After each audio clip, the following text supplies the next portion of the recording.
Hello friends, welcome to Sujata's balcony garden.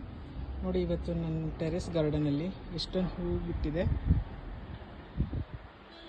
ಇವತ್ತು ಅಷ್ಟೇ ಹೂ ಬಿಟ್ಟಿದೆ. ಮಂಡೇ ಇವತ್ತು.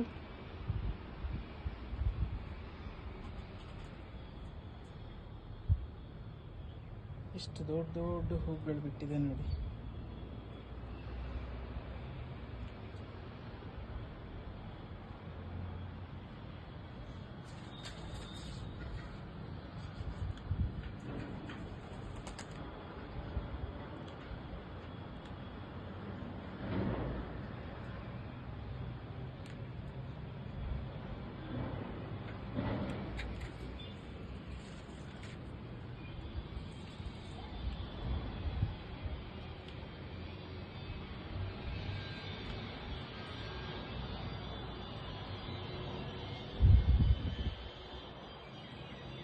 ನೋಡ್ತಾ ಇದ್ದೀರಲ್ವಾ, ಎಷ್ಟು ಖುಷಿ ಆಗುತ್ತೆ ನೋಡೋದಕ್ಕೆ.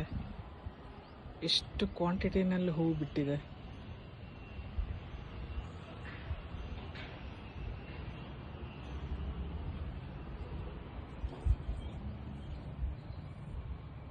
ಇದು ಒಂದು ಚಿಕ್ಕ ಗಿಡ. ಇದು ನೋಡಿ ಎಷ್ಟು ಚೆನ್ನಾಗಿ ಹೂ ಬಿಟ್ಟಿದೆ.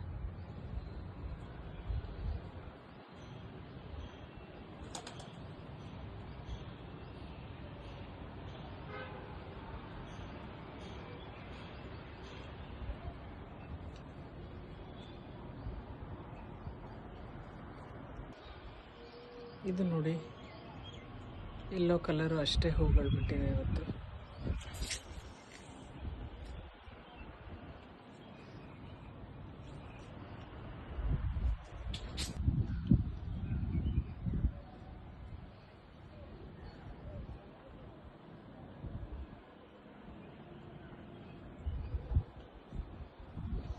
ಗಿಡಗಳು ಪಾಟಲ್ಲಿ ಈ ರೀತಿಯಾಗಿ ಹೂ ಬಿಡಬೇಕು ಅಂತ ಅಂದರೆ ನಾವು ಕೊಡೋ ಪೆಸ್ಟಿಸೈಡ್ ಅಥವಾ ಗೊಬ್ಬರದ ಮೇಲೆ ಡಿಪೆಂಡ್ ಆಗುತ್ತೆ.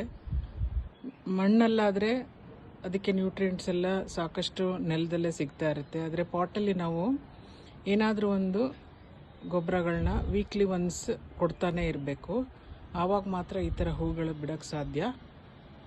ಇವತ್ತು ನಾನು ಒಂದು ಮೆನ್ಯೂರ್ನ ಕೊಡ್ತಾ ಇದ್ದೀನಿ. ಅದು ಯಾವುದು ಅಂತ ಅಂದರೆ ನೋಡಿ, NPK 1919 ಅಂತ ಹೇಳಿಬಿಟ್ಟು, ಅದು ಈ ಕಲರ್ ಇರುತ್ತೆ. ಮತ್ತು ಇದು ನಾನು ಎಗ್ಶೆಲ್ ಪೌಡರ್ ಮಾಡಿಟ್ಕೊಂಡಿದ್ದೀನಿ, ಅದು ಇದು.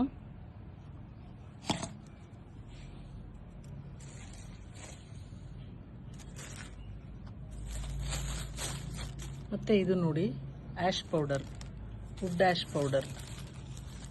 ಇದು ಅಷ್ಟೇ ಹುಳಗಳಿಗೆಲ್ಲ ಬರದೇ ಇರೋ ರೀತಿ ಯೂಸ್ ಮಾಡ್ಬೋದು ನಾವು. ಹೇಗೆ ಮಾಡಬೇಕು ಅಂತ ಅಂದರೆ, ಇದನ್ನು ಸ್ವಲ್ಪ ತಗೊಂಡು ಗಿಡಗಳ ಪಾಟಲ್ಲಿ ಸುತ್ತ ಹೀಗೆ ಹಾಕ್ಕೋಬೇಕು. ಹೀಗೆ ನೋಡಿ, ಹೀಗೆ ಹಾಕ್ಕೋಬೇಕು.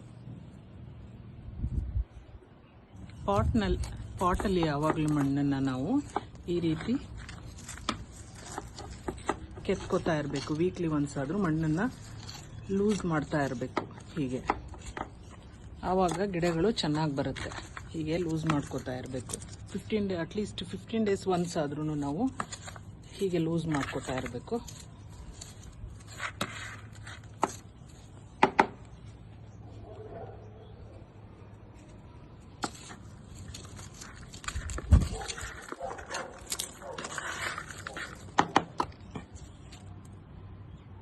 ಮತ್ತೆ ನೋಡಿ, ಎಗ್ಶೆಲ್ ಪೌಡರ್ ಯಾವ ರೀತಿ ಕೊಡೋದು ಅಂತ. ಈ ರೀತಿ 1/2 ಸ್ಪೂನ್ ಪಾಟಲ್ಲಿ ಸುತ್ತ ಹೀಗೆ ಎಡ್ಜಸ್ಸಲ್ಲಿ ಹಾಕ್ಕೋಬೇಕು. ನಾವು ವಾಟ್ರಲ್ಲಿ ಮಿಕ್ಸ್ ಮಾಡಬೇಕಾದ್ರೂ ಕೊಡ್ಬೋದು, ಇಲ್ಲ ಅಂದರೆ ಹಾಗೇನು ಬೇಕಾದರೆ ಕೊಡ್ಬೋದು. ಹೀಗೆ ಹಾಕ್ಬಿಟ್ಟು ಮಣ್ಣನ್ನು ಮಿಕ್ಸ್ ಮಾಡಬೇಕು.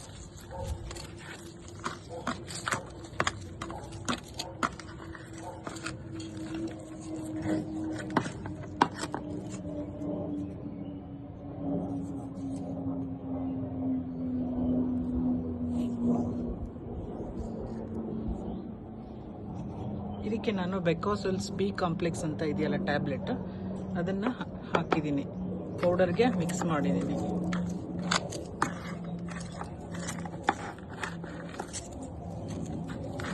ಅದು ವೈಟ್ ಪೌಡರು ಮೇಲ್ಗಡೆ ಕಾಣಿಸ್ಬಾರ್ದು, ಆ ಥರ ಮುಚ್ಕೋಬೇಕು ಮಣ್ಣು. ನೋಡಿ, ಈ ರೀತಿ ಸಾಯಿಲ್ನ ಲೂಸ್ ಮಾಡ್ತಾ ಇರ್ಬೇಕು ಯಾವಾಗ್ಲೂ.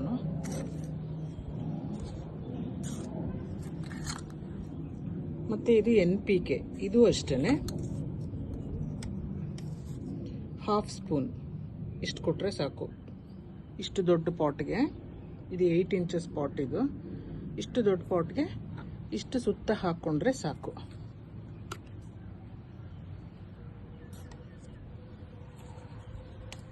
ಇದು ಅಷ್ಟೇ, ಹಾಗೆ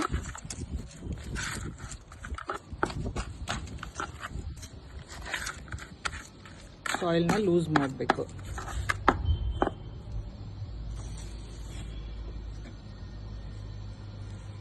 ಈ ಆ್ಯಶ್ ಪೌಡರು ಅಷ್ಟೇನೆ. ಇಲ್ಲಿ ನೋಡಿ, ಇದು ಆ್ಯಶ್ ಪೌಡರ್ 1 ಸ್ಪೂನ್ ತಗೊಂಡು ಸುಮ್ಮನೆ ಹೇಗೆ ಸ್ಪ್ರಿಂಕಲ್ ಮಾಡಿದ್ರೆ ಸಾಕು ಪಾಟ್ ಸುತ್ತ. ಇನ್ಸೆಕ್ಟ್ಸ್ ಯಾವುದನ್ನು, ಫಂಗಸ್ ಯಾವುದನ್ನು ಬರೋದಿಲ್ಲ.